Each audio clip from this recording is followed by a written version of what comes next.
Isso é hoje, ou melhor, 10 anos atrás.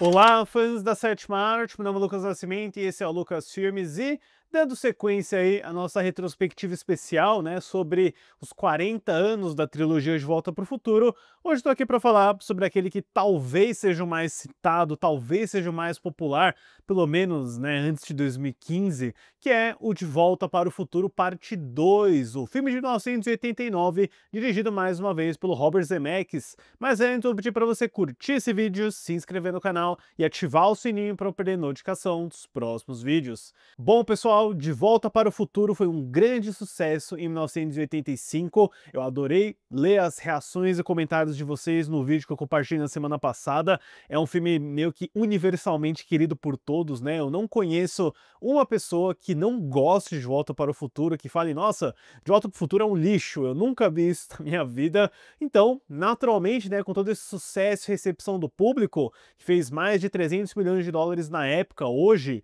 esse valor está próximo do bilhão, é mais de 1 bilhão se não me engano, é claro que a Universal Pictures iria pedir uma continuação para o Robert Zemeckis, para o roteirista Bob Gale. Os dois, né, dizem que só faria uma continuação se o Michael J. Fox e o Christopher Lloyd concordassem em retornar, e quando o convite vem para eles imediatamente aceitam. Então o Gale e os Zemeckis começam a trabalhar em ideias do que eles poderiam fazer de uma continuação, né? Eles sempre quiseram fazer um filme de velho oeste, então a ideia de jogar esses personagens num filme meio western estaria com toda certeza numa continuação de Volta para o Futuro, ao mesmo tempo em que o Gale começa a desenvolver uma ideia onde ele queria visitar os anos 60 para ver o movimento hippie e outros elementos que não couberam no primeiro, mas o Robert Zemeckis vem com essa ideia de revisitar o primeiro filme, né, de voltar para 1955, para os eventos do primeiro filme, com outro ângulo e um outro olhar, além de, claro, né, o elemento que já estava prometido no final do primeiro,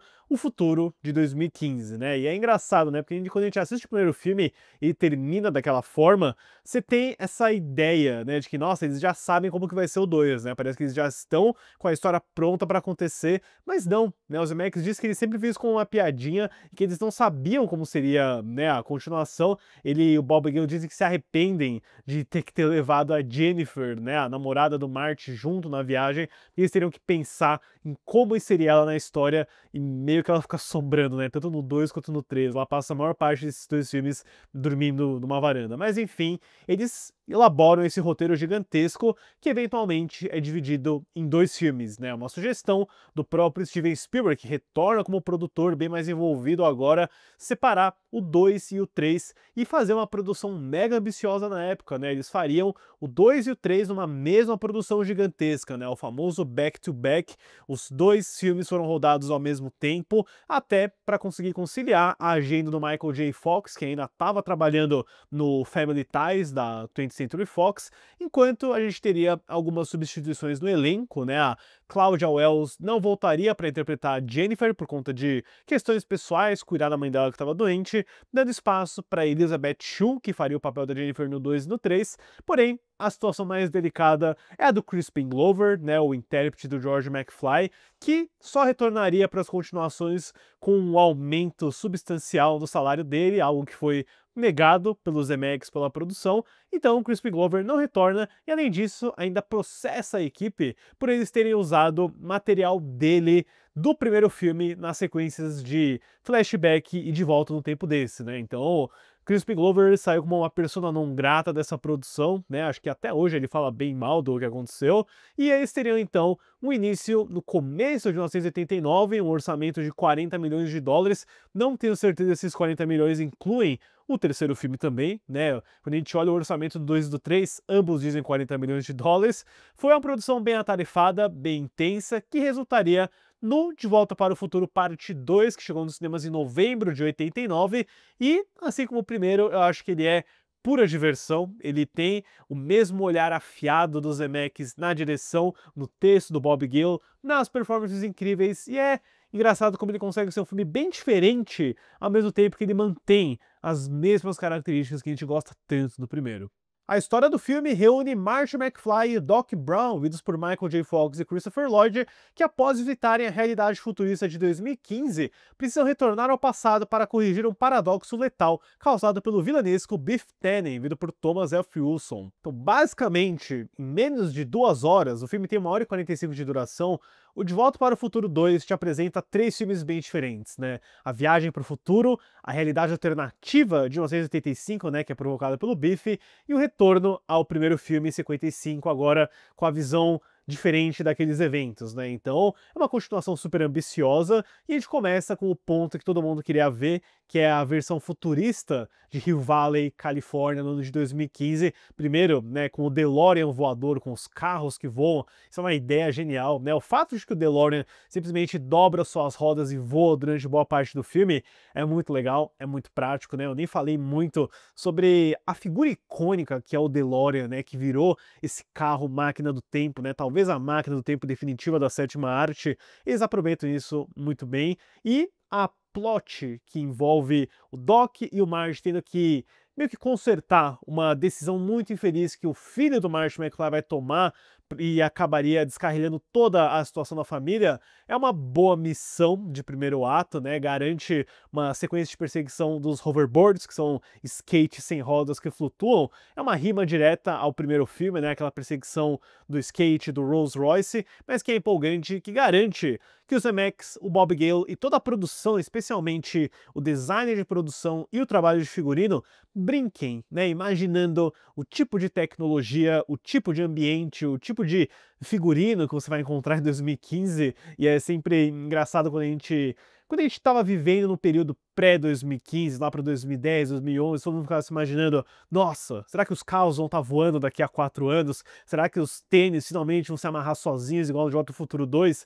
Isso é muito divertido, eu gosto de como eles acertam e coisinhas do tipo, existe um café que é nostalgia dos anos 80, né? Então, no próprio ano de 1980, você já estava antecipando um pouquinho de que em 2015 haveria uma nostalgia pela década de 80, que haveria ambientes que recriam aquele tipo de espaço, né? Talvez nos anos 80 já tivesse ambientes que recriavam os anos 50 ou 60, enfim. Eles certamente erram nas coisas mais vitais, como algumas roupas e o próprio fato dos carros voarem, mas existem visões bem interessantes que eles conseguem desenvolver de uma forma divertida e interessante aqui. Eu gosto como o Michael J. Fox, né? Sempre excepcional como o Marty McFly, ele é muito carismático, ele faz versões bem diferentes dele mesmo ao interpretar não só o Marty velho, que é mais amargurado, mas o filho dele, que é praticamente um George McFly, ele é totalmente introvertido, e até a filha dele, que é basicamente o Michael J. Fox de peruca falando baixo. O trabalho de maquiagem é muito divertido também, né? Eu gosto de como existem situações que são sombrias, mas você não vai de fato nas trevas do que tá acontecendo ali, né? Você vê meio que de relance, né? A Jennifer vê que ela casou numa capela do amor, que o Marty McFly tem problemas no trabalho, que ele não toca mais guitarra como antes. Então, existe uma certa melancolia que nunca é de fato explorada ali, ao mesmo tempo que você tá nessa realidade super colorida e vibrante desse universo futurista, né? A gente sempre tem que mencionar o fato de que tem um holograma de Tubarão 19 em exibição no cinema local, isso é muito engraçado, mas o filme ele começa a ficar bem mais interessante, na minha opinião, né? Não que eu não goste da parte do futuro, quando o Biff, que é o capanga, antagonista do anterior, né, o personagem do Thomas F. Wilson, ele tem acesso à máquina do tempo e ele acaba voltando para 55 e entrega para a versão jovem dele mesmo um almanaque que traz todos os resultados de competições esportivas do século XX, né? Então, ele basicamente deu todas as respostas para que ele mesmo se tornasse o homem mais poderoso do mundo, né, que ganhasse muito dinheiro e com isso ele acaba transformando a realidade de 85 numa terra totalmente anárquica e meio fascista, onde ele é uma figura muito poderosa, né? O Bob Gale e os Zemeckis dizem que foi inspirado na figura da época do Donald Trump, mas que é o ponto mais dark da franquia inteira, né? O Biff matou o pai do Marty, se casou à força com a mãe dele, existem motoqueiros circulando a cidade, a escola pegou fogo, é uma visão apocalíptica do que poderia acontecer, e isso é sempre muito divertido, né? Num filme de viagem no tempo, é o famoso efeito borboleta, né? E se você pisa num mosquito há 65 milhões de anos atrás, qual é a consequência disso para o futuro? Aqui é muito mais explícito, claro, né? Você sabe o que causou aquilo, aquilo, mas garante uma história mais intensa, mais imediata, e que também, né, um elemento que não tem muito no filme 1, mais cenas do Marty e do Doc Brown, o Doc Brown da versão de 85, não o Doc Brown de 55, que ainda vai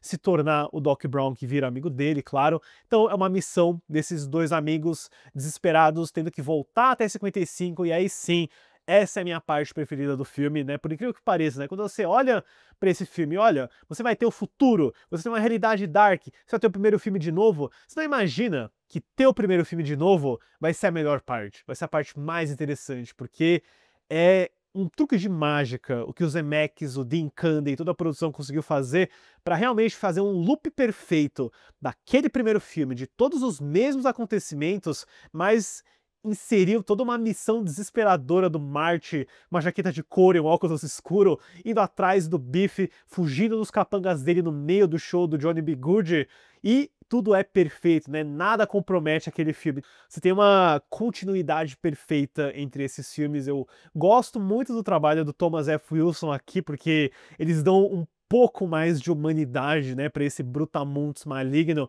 que tá sempre coberto de estrume em todos os filmes. Tem uma ótima perseguição, inclusive, né, a gente não fala muito sobre como o Zemeckis é um ótimo diretor de ação, mas a cena do túnel, onde o Marty tá fugindo de hoverboard do Rolls Royce do Biff Tannen, é muito boa. A trilha sonora do Alan Silvestre, como sempre, né, tá rodeando esses três filmes, né, de muitos momentos empolgantes, e de quebra, o filme ainda termina, acho que foi a minha primeira experiência com um grande cliffhanger, com o fato de que o filme acaba num grande continua, ou concluirá, na verdade, né, porque o Doc é atingido por um raio e o DeLorean é enviado de volta para 1885, para o Velho Oeste, né. Eu gosto como o filme tem várias pistas e foreshadows de que isso vai acontecer. O Doc fala que ele queria visitar o Velho Oeste, a gente vê o circuito do DeLorean dando umas pifadas e mostrando o ano de 1985. Ele é atingido pelo próprio raio que cai na torre, né, então é um loop perfeito. O final é tão bom, né, porque é o Doc de 55 comemorando o fato de que ele conseguiu enviar o Marty de volta no tempo, né? É um momento lindo pro Doc Brown, que é quando ele vê que a invenção dele funcionou, né? E aí aquele momento é quebrado pelo Marty correndo e voltando. Eu voltei, eu já voltei do futuro. É muito bom. E a gente ainda termina com um pequeno trailer do De Volta ao Futuro 3 mostrando as cenas do Velho Oeste, o reencontro, o fato de que seria um filme muito diferente, que me deixaria louco pra assistir o terceiro filme. Eu vou falar mais sobre isso no vídeo do terceiro, né? Mas eu adoro o De Volta ao Futuro 2, pessoal. Eu não acho que ele é tão redondo que nem o primeiro. Eu acho que o fato da gente ter esses três filmes bem diferentes ali te dá uma certa quebrada de ritmo, né? E nas reassistidas que eu tenho feito desse filme, eu acho incrível como eu gosto mais e mais do terço final, né? Da revisitada 55, talvez, porque o primeiro filme é o melhor de todos, né? Eu acho que isso é meio que universal para todo mundo assim, mas no geral, eu acho que é uma grande continuação. É muito criativo, tem o Michael J. Fox e o Christopher Lloyd excelentes nesses dois papéis, e uma visão sempre muito dinâmica e acertada do Robert Zemeckis, do Bob Gale e de toda a equipe. Pra De Volta para o Futuro Parte 2, eu dou uma nota 9. E no lado financeiro, com toda certeza, De Volta ao Futuro 2 seria mais um sucesso de bilheteria, tendo a sua estreia em 22 de novembro de 1989, com 27,835 milhões, que ajustado para a inflação de hoje, cresce para 72,725 milhões, fazendo um total doméstico de 119,361 milhões, que ajustado para a inflação, cresce para 311,856 milhões, e no mundo inteiro, o valor de 332,861 milhões, que ajustado para a inflação, cresce para 869,669 milhões. O De Volta para o Futuro 3 sairia um ano depois, em 1990, e eu falarei sobre ele na semana que vem. De Volta para o Futuro 3 é um filme muito especial para mim, tá? Eu quero falar muita coisa sobre ele, mas até lá, deixe nos comentários depois, pessoal, o que vocês acham do De Volta para o Futuro 2, como foi o seu primeiro contato com ele, e qual é a melhor porção dele, se é o futuro, a realidade dark, ou o retorno para o primeiro filme. Certo, pessoal? Obrigado pela visita, e até a próxima sessão.